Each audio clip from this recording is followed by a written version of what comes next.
where do I even begin with Grow? Okay, so Grow.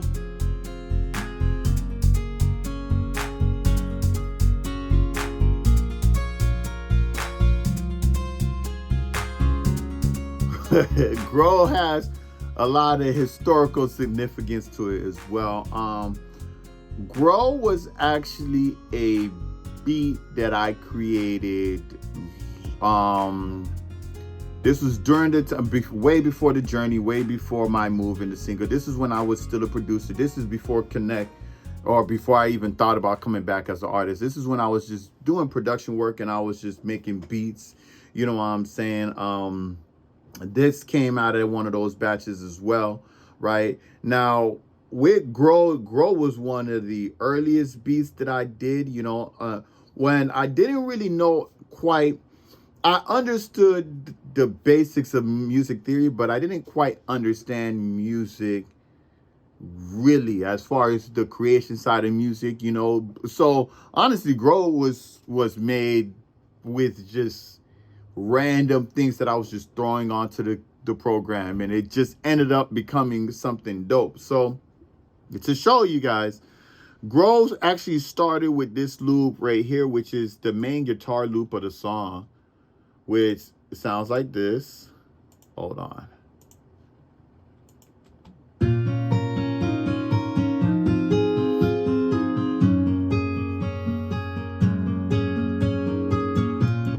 Right? So that was the you know, the main loop of the song. That's the main part of the song. From that point, it was just, okay, what am I gonna do? Again, at this point, I don't really know what I was doing yet, really, as a producer. I mean, I had made a couple of beats before then, but I'm still in that growing process of a producer. So I didn't know where I was going, and honestly, I'm surprised this even made it on the album, because it was one of those beats that I never was really satisfied with, because you could almost hear the amateurism in the beat. You know, you don't hear it now, but when it was first made, it definitely was. But just to show you all the elements that I have in it, so the first thing that I added to it from this was the bass line. You know, I love bass, so I had the bass come in right after the intro. So the bass, and as you can see, I don't even have this structured up here with the intro and all of that. That's how old this is, but here it goes.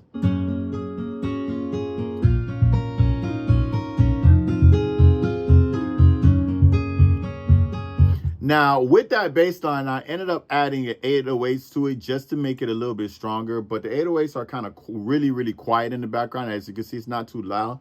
But I just kind of just wanted to give it a little bit more weight, and this is what it ended up sounding like.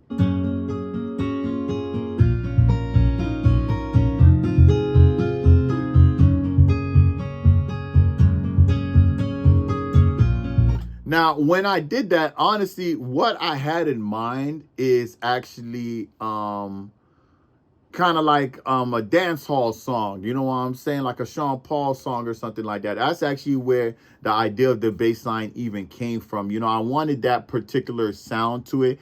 So that's where that actually came from. From this point, what I ended up doing was adding the drums. You know, now this drum right here is not a drum that I actually created, because again, at this point in time, I didn't know what I was doing. So this is actually a preset drum pattern that's in a Logic. So I did not create this drum pattern, but this drum pattern ended up working perfectly for the song. And here's how the drum pattern goes.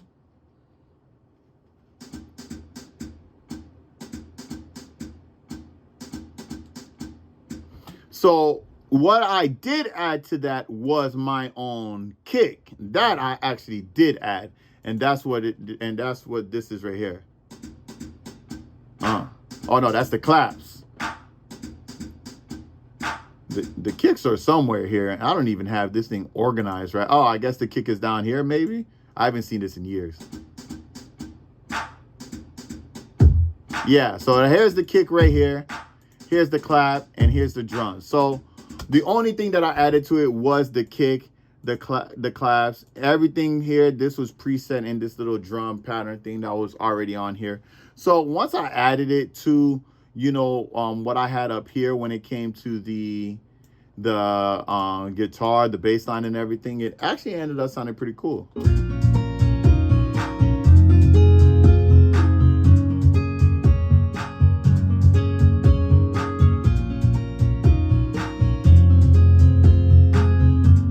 Right? So once I had this, I was like, all right, that sounds cool. That sounds dope. I remember it when I was making the beat, because this is the actual part of the chorus. I remember saying to myself, I didn't like how I went from the chorus back to the verse, when I was making the beat. So what I ended up doing, I was like, man, I got to make something in between there to kind of just separate them, so it didn't work. So I ended up making this little bridge thing, before the verse even started, and that's this little part right here. This is the end of the hook.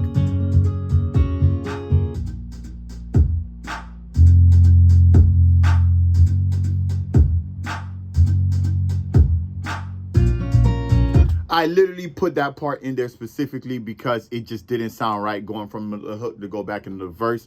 So I put that little bridge in there and the end of the hook, and it actually ended up dope, because what I ended up doing is just doing this little melody thing. I ended up recording this little whoa, whoa. I ended up just adding that to that part, and it kind of just brought that little section to life as a bridge. So, and that part actually became one of my favorite parts of the song, even though the only reason I did that is because I couldn't figure out a way to make it flow from one part of the song to the other. But outside of that, the only other things that I added to it were, just other little things to highlight, I guess the chorus.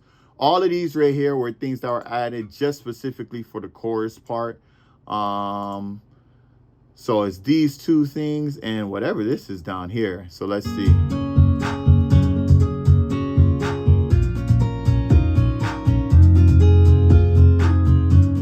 Okay. So what we actually have going on here, let me close these so you guys can hear it. So I added first a whole nother drum pattern on top of the other drum pattern. Like I said, this was like early, but here, right? And then I added these pianos right here, like during some parts of the hook. So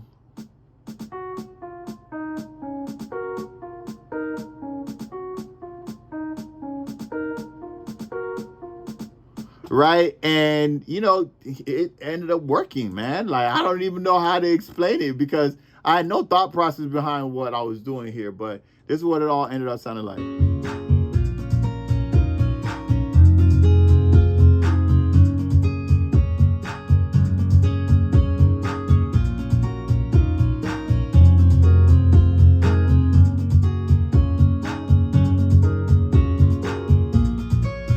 Now, I don't even remember if this part is actually still in the or if this part made the final version or not. But like I said, it was just a complete mess making this beat. I didn't know what I was doing, but when it came down to the idea of the song, so at the time it was my ex Vanessa. She actually came up with the hook. And the hook was so dope. The whole hook was so dope. And I was like, man, I love that hook. That'll make sense. You know what I'm saying? We'll call it Grow. So, you know what I mean? So we ended up laying down the hook. She did her part first. Then I did my part. You know what I'm saying? So we actually came together and we kind of, she wrote the basis of it. I kind of tweaked it a little bit from there. And then we kind of settled on something, you know what I'm saying? So we both ended up recording the hook, and when you hear the hook, it's both of us actually singing it together, which is really, really dope. Her voice and my voice, they kind of complement each other in a really dope way, so it worked out well, as far as the chorus went. So now it was just a matter of the verses. Of course, my verse starts off the whole song, and the reason I did that was because I figured she was going to be on there, and she was going to kind of give more of an R&B soul vibe. I was hip hop, you know what I'm saying? So I didn't want to feel out of place. So I was like, how about we just start off with me and then go from there, you know what I'm saying? Because after she did her verse and I was looking at the track, I was like, we're probably going to need one more person on this song, you know what I'm saying? So I had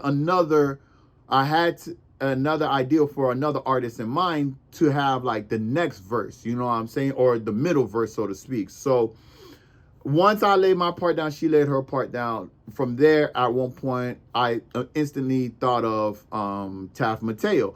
Now, Tav Mateo is an artist who, you know, I like to call him my Padawan, my protege, right? Because he actually, like, when he first came to me, I mean, he was still in high school, you know, he was a kid, you know what I'm saying? And he was really just starting his music career or trying to start a music career. And, I helped him, learn a bunch of stuff, you know what I'm saying? So I was like, man, it'd be dope for you to hop on the track. So I sent the track over to him. He was excited about it. He hopped on the track. So he initially did his verse, you know what I'm saying? And Vanessa, she did her verse, and my verse was solid. So at this point, even the order of the song was different. It was my verse first, then it was Vanessa's verse, then it was Tav's verse, right? Then at one point, I switched Tav and Vanessa over, and now Vanessa had the last verse, Tav had the middle verse, because I wanted Vanessa to kind of end off the song because she had, all the stuff that she adds towards the end of the hook and everything like that, which she actually killed, by the way. All of the riffs and all of those things she that was added at the end, she did phenomenal work on there. She's such a brilliant singer, you know what I'm saying? So when it came to that, she absolutely nailed it. From this point, it was just a matter of just getting the song done, So we had a lot of different hiccups throughout the way when it came to the song, but one of the biggest hiccups was Tav wanted to redo his verse, right?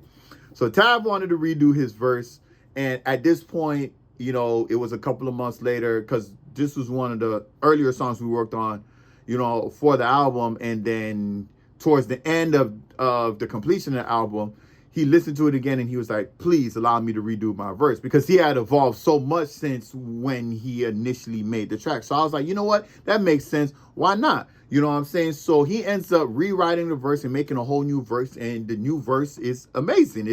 And it was absolutely better than the old verse. I'm not even going to do him like that and show y'all the old verse. But he did the new verse, and the new verse is what you hear on the track today, and it was absolutely awesome. Now, Vanessa, on the other hand, when it came down to her verse, we was in an annoying situation when I loved her verse, Tav loved her verse, but she wanted to change her verse, right? So I was like, yo, the verse is dope. We're not going to change this dang verse. You know what I'm saying? Especially at this point, because it's like, we're really late, with the album. And, like, when it comes to, I'll say it this way. She's not blessed with decisiveness. You know what I'm saying? She can be indecisive at times. You know what I'm saying? I'm blessed with decisiveness. You know what I'm saying? It's like, I'm going left. Call it. Forget anything else. I'm not going to think about it. I'm just going to go left, right? So at this point, I'm like, this could just be your indecisiveness talking and things like that. So she wanted to change like the whole thing. I'm like, oh my gosh, like that's so absolutely crazy. And I didn't want to be unfair because, Tav redid his verse, but we really was like, Tav's verse was like, anyway, her verse was actually really good. So it was just like, no, you're not going to reverse. So what happens is she ends up changing some parts to it. We came to a compromise, and there were some parts to it that she ended up changing. And that part sounded good. Now, there was this one little part in particular that she wanted to change. I'm not going to play what it was before, but there was one little part that she wanted to change, and I refused to allow her to change it. I was like, no, we're not going to change. I know, right? I sound like a horrible person. I was supposed to be Christian and everything like that. But it was just so good, y'all. Y'all just don't understand. I just did not want her to change the part. Even Tav gave her a call, was like, no, you absolutely have to keep that part. That part is dope. He absolutely loved it too. But I was like, all right, whatever. So we end up letting her change that one little line. It was like a 2-word. She knows exactly which word I'm talking about, by the way, if you asked her about it. So she ended up changing it, and I'm annoyed because I don't like it. I'm just like, all right, whatever, but this is going to be the song. This is going to be the song. This is her verse. This is what she liked. The next morning, you know what this girl did? She called me, and she was like, you know what? You're right. I think you should change it back. at this point, I really felt like just, but I'm just like, you know what? It's going the direction that I wanted to go in the first place. So be it. I was like, now I feel that it's no problem. I'll go ahead and change it back to what it before. But really, I was highly upset because I knew the way we had it before was gonna be better. Anyway, it just took a little while to finally agree with it. You know what I'm saying? And the song became what it became today. Now, the whole overall process of Grow was, it's a dope track. I could say it's probably the most R&B song on the album. You know what I'm saying? It's still got, obviously, its hip-hop vibe to it, especially with my verse, Taz's verse. Taz's verse, by the way, is more hip-hop than what he had before he was singing. It wasn't bad. It just wasn't the rap. The rap is much, much better. It's fit better. It's not as aggressive as mine, and it flows into what Vanessa ended up doing with her verse. And everything, all in all, it all sounds great. It all sounds amazing. It's a fun song. You know what I'm saying? There's a strong message behind it, and I just love what it ended up being. I love everything that I did at the end, all the riffs Vanessa did, all of that stuff. I absolutely love, and Grow is one of those that really puts it in my mind that, I could do more songs like this as well. Even though it's not my particular, I won't say it's not my taste. I'll say it this way. 80% of my music library is hip hop. 10% of it is R&B. And then the other 10% of it is a combination of rock and just all the other genres, so it's not my primary genre, you know what I'm saying? But, I could do them from time to time, especially if they're dope, dope concept and everything like that. And Grow was one of them. And Grow absolutely turned out phenomenal. And I absolutely love it.